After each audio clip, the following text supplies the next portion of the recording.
1984 की वो रात, एक ऐसी रात जिसने इतिहास के पन्नों पर सिर्फ एक घटना नहीं बल्कि एक गहरी छाया छोड़ दी।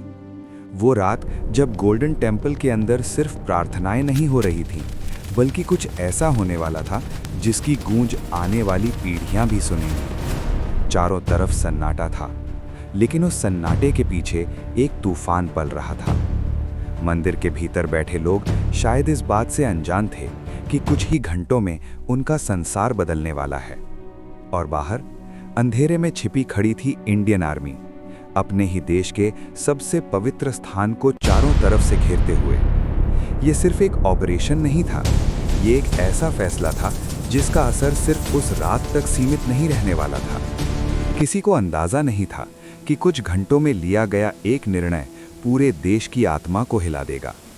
पंजाब, 1980 के दशक की शुरुआत। एक समय था जब ये धरती शांति और समृद्धि की मिसाल थी, लेकिन धीरे धीरे हालात बदलने लगे। लोगों के दिलों में डर बढ़ने लगा, शक बढ़ने लगा और विश्वास धीरे धीरे टूटने लगा। अलगाववादी विचारधारा, हथियारों का जमावड़ा और एक ऐसा माहौल जहां हर दिन कुछ नया तनाव लेकर आता था।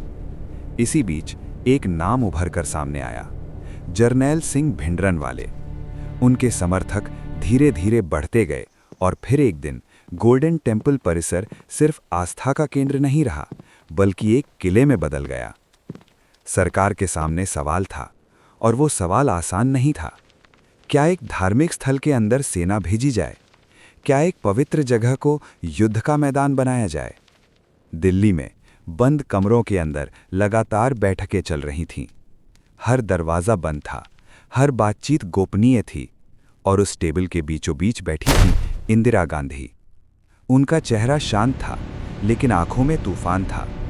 उनके सामने हर विकल्प रखा गया था, बातचीत, इंतजार या कार्यवाही, लेकिन हर रास्ता एक खतरे की तरफ जाता था। हर निर्णय के साथ जुड़ा था हजारों लोगों की जिंदगी और पूरे देश की सांप्रदायिक शांति। लेकिन हमारी टुकड़ियां यहाँ हैं। वो रास्ता काट देगा, हमें बदलाव करना होगा, लेकिन जनरल की मंजूरी चाहिए। हमारे पास समय नहीं है, हम हमला करेंगे। ठीक है, लेकिन जो नाम रखा गया वो सिर्फ एक कवर था। असल कहानी कहीं ज्यादा जटिल थी। बाहर दुनिया को जो बताया गया वो पूरी सच्चाई नहीं थी। अंदर कई सवाल थे, कई मतभेद थे। सेना के अंदर भी एक राय नहीं थी। कुछ अधिकारी मानते थे कि अभी भी बातचीत का रास्ता खुला है, कि शायद बिना खून खराबे के इस स्थिति को संभाला जा सकता है। लेकिन कुछ और थे जो हर बीतते मिनट को खतरा मान रहे थे। उनका मानना था देरी हालात को और बिगाड़ देगी। और फिर एक ऐसा फैसला लिया गया जिसने सब कुछ बदल दिया। रात गहरी हो चुकी थी, अंधेरा इतना था कि सच्चाई भी उसमें छिप गई थी।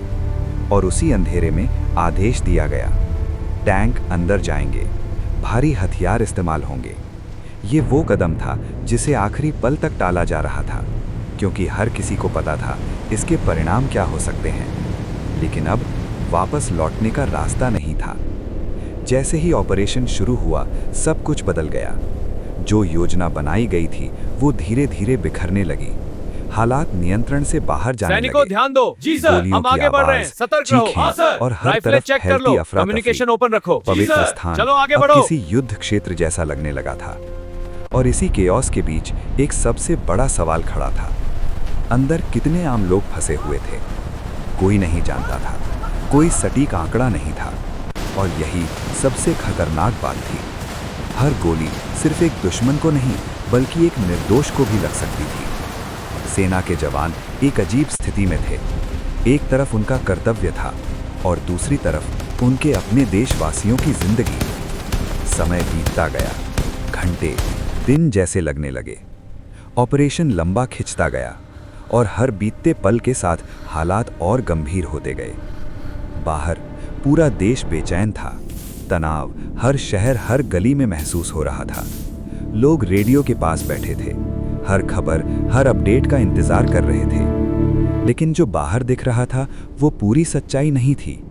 अंदर एक अलग ही कहानी चल रही थी। आखिरी पलों में लिए गए फैसले, बिना पूरी जानकारी के उठाए गए कदम, और एक ऐसा ऑपरेशन जो धीरे धीरे अपने ही नियंत्रण से बाहर जा रहा था। जब सब खत्म हुआ तो सिर्फ एक ऑपरेशन खत्म नहीं हुआ था, पीछे छूट गई थी एक गहरी खाई, लोगों के दिलों में, समाज के बीच और पूरे देश की आत्मा में। लेकिन आज इतने सालों बाद भी एक सवाल वहीं खड़ा है, क्या उस रात कोई और रास्ता था? क्या कुछ अलग किया जा सकता था?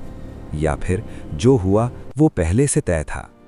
क्योंकि कभी-कभी इतिहास सिर्फ घटनाओं से नहीं बनता, बल्कि उन फैसलों से बनता है जो आखिरी पल में लिए जाते हैं और जिनकी गूंज पीढ़ियों तक सुनाई देती है।